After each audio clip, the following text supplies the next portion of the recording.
श्री रामकृष्ण लीला प्रसंग स्वामी शारदानंद जी द्वारा लिखित पाठ संख्या 114 साधक भाव संबंधी अवशिष्ट बातें। विभिन्न समयों में श्री रामकृष्ण देव को देखकर तीन विशिष्ट शास्त्रज्ञ साधकों द्वारा अभिव्यक्त किए गए अभिमत।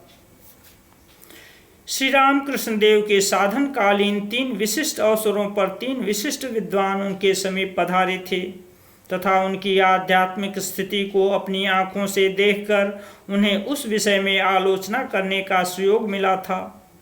तंत्र साधना में श्री रामकृष्ण देव के सिद्ध होने के पश्चात पंडित पद्मलोचन ने उनका दर्शन किया था। वैष्णव तंत्रोक्त साधना में श्री रामकृष्ण देव ने जब सिद्धि प्राप्त की थी उसके बाद पंडित वैष्णव चरण को उनका दर्शन हुआ था तथा साधना की समाप्ति पर दिव्य साधन श्री संपन्न श्री रामकृष्ण देव के दर्शन से गौरी पंडित कृतार्थ हुए थे। पद्मलोचन ने श्री रामकृष्ण को देखकर कहा था, मैं आपके अंदर ईश्वरीय आविर्भाव तथा शक्ति का अनुभव कर रहा हूँ। वैष्णव चरण ने संस्कृत भाषा में स्तव रचना कर भावाविष्ट श्री रामकृष्ण देव के समक्ष उनके अवतारत्व का कीर्तन किया था। श्री रामकृष्ण देव को देखकर गौरी पंडित ने कहा था, शास्त्रों में जिन उच्च आध्यात्मिक अवस्थाओं की बातों का मैंने अध्ययन किया है वे सभी तुम में साक्षात विद्यमान हैं।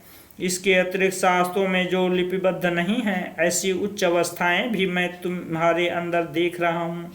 तुम्हारी स्थिति वेद वेदांत आदि शास्त्रों को अतिक्रम कर बहुत आगे बढ़ चुकी है। तुम मनुष्य नहीं हो, जिनसे अवतारों की उत्पत्ति होती है वही वस्तु तुम में है।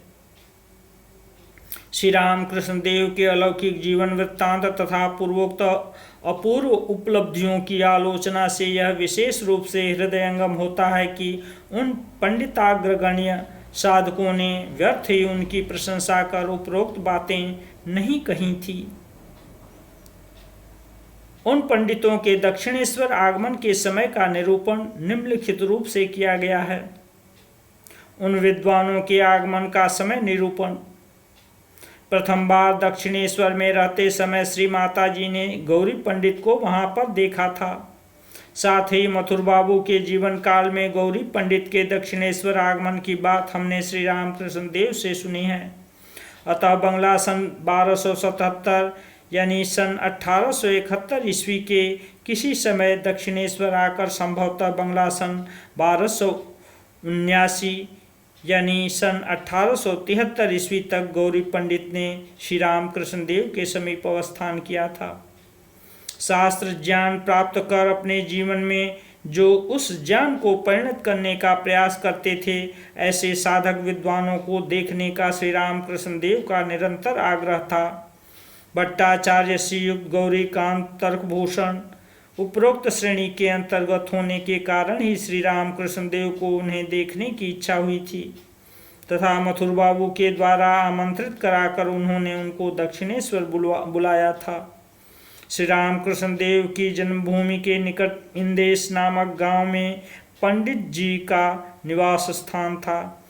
हृदय के भाई रामरतन मथुर बाबू का निमंत्रण पत्र लेकर वहां गए थे और श्रीयुक्त गौरीकांत जी को दक्षिणेश्वर मंदिर में लाए थे। गौरी पंडित की साधना जनित अद्भुत शक्ति का तथा दक्षिणेश्वर आकर श्री रामकृष्ण देव के दर्शन से उनके मन में क्रमशः प्रबल वैराग्य के उदय होने से उन्होंने जिस प्रकार संसार त्याग किया था उस विषय का हमने अन्यत्र उल्लेख किया है। रानी रासमणी का जीवन वृत्तांत नामक बंगला ग्रंथानुसार श्रीयुक्त मथुर बाबू ने सन 1270 यानी 1864 ईस्वी अन्नवेरु व्रत का अनुष्ठान किया था। उस अवसर पर पंडित पद्मलोचन को दक्षिणेश्वर में आमंत्रित कर दान ग्रहण कराने के निमित्त श्रीयुक्त मथुर बाबू से आग्रह की बात हमने श्री रामकृष्ण देव से सुनी थी। अतः यह कहा जा सकता है कि सन 1864 ईस्वी में वेदांतविद भट्टाचार्य श्री पद्मलोचन तर्क अलंकार महोदय का श्री रामकृष्ण देव के समीप आगमन हुआ था। श्रीयुक्त उत्सवानंद गोस्वामी के पुत्र पंडित वैष्णव चरण के दक्षिणेश्वर आने का समय सहज में ही निरूपण किया जा सकता है, क्योंकि पंडित वैष्णव चरण की भैरवी ब्राह्मणी श्री योगेश्वरी तथा बाद में भट्टाचार्य श्रीयुक्त गौरीकांत तरभूषण के साथ दक्षिणेश्वर मंदिर में श्री रामकृष्ण देव की अलौकिकता के संबंध में जो आलोचना हुई थी, श्री रामकृष्ण देव से हमने उस विवरण को सुना है।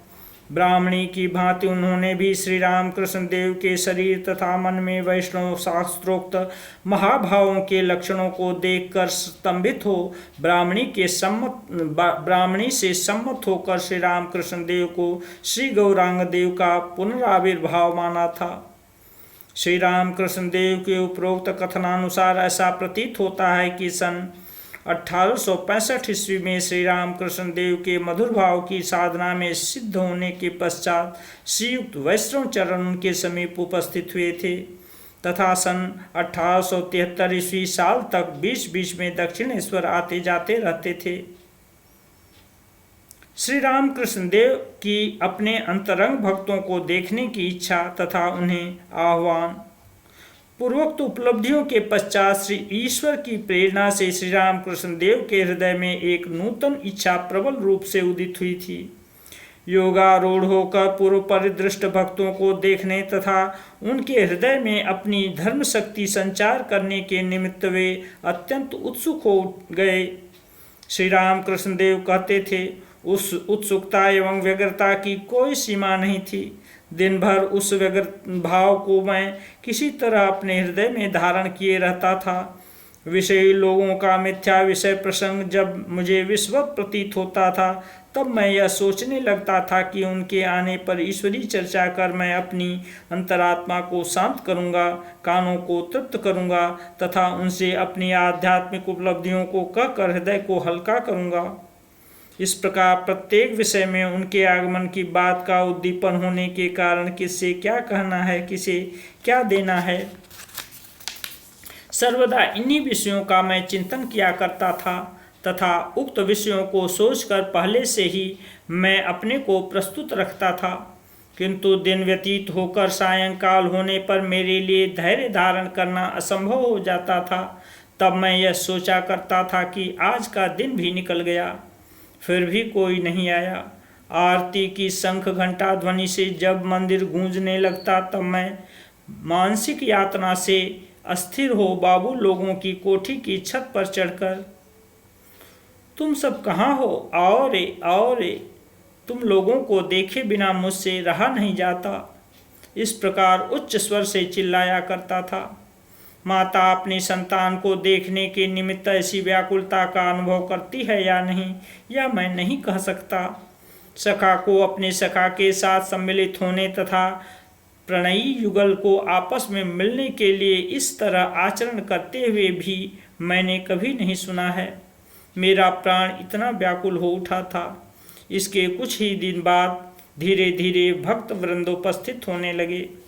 श्री रामकृष्ण देव के इस प्रकार व्याकुल आह्वान के फलस्वरूप भक्तों के दक्षिणेश्वर आगमन से पूर्व कुछ विशेष घटनाएं हुई थी। वर्तमान ग्रंथ के साथ उनका मुख्य संबंध न होने के कारण परिशिष्ट में हमने उनको लिपिबद्ध किया है।